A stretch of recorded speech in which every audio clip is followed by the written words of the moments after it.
Okay, my video just cut out, but I don't want to restart this whole thing again, so we'll start right where we finished. We were talking about corollary 2 from the mean value theorem. If f and g are differentiable on an open interval, say on a, b, and f prime of x equals g prime of x for all x's in the open interval, then there is a c such that f of x equals g of x plus c. And we said if f of x and g of x agree at every point, then clearly their derivatives will agree. C would just be 0 and the functions would be equal, which is trivial. So suppose we have maybe g of x, maybe g starts right here at this point.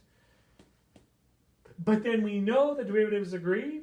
So here, where f has positive derivatives, g will have to increase and have positive derivatives. Here, where f has a derivative of 0, g will have to have a derivative of 0. Here, where f decreases, it's drawn terribly, g will have to decrease. And up to my ability to draw it, those two graphs will have to be the same. Essentially, g of x is f of x shifted down. So maybe in this case, I could say c was equal to 2.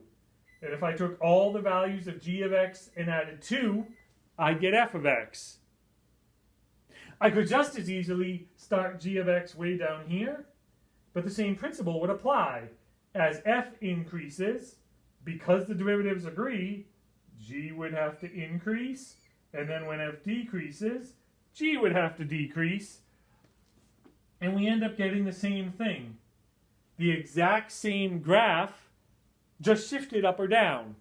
The question becomes, is there any way where the graphs wouldn't look alike?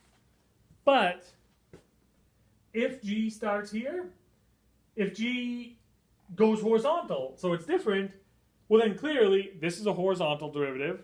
That's a positive derivative. This is 0. That doesn't agree, so that doesn't work. If g starts going down, f has a positive derivative, g has a negative derivative. That doesn't work, so that can't work. The only possibility is that f goes up, g goes up, f goes down, g goes down. And we end up with the exact same function, just shifted up or down. These are just a couple of corollaries of the mean value theorem. Like I said, we are going to use these, and the mean value theorem will pop up over and over and over again. It's incredibly important mathematically. For right now, you really just want to know the theorem and kind of think about what it's saying.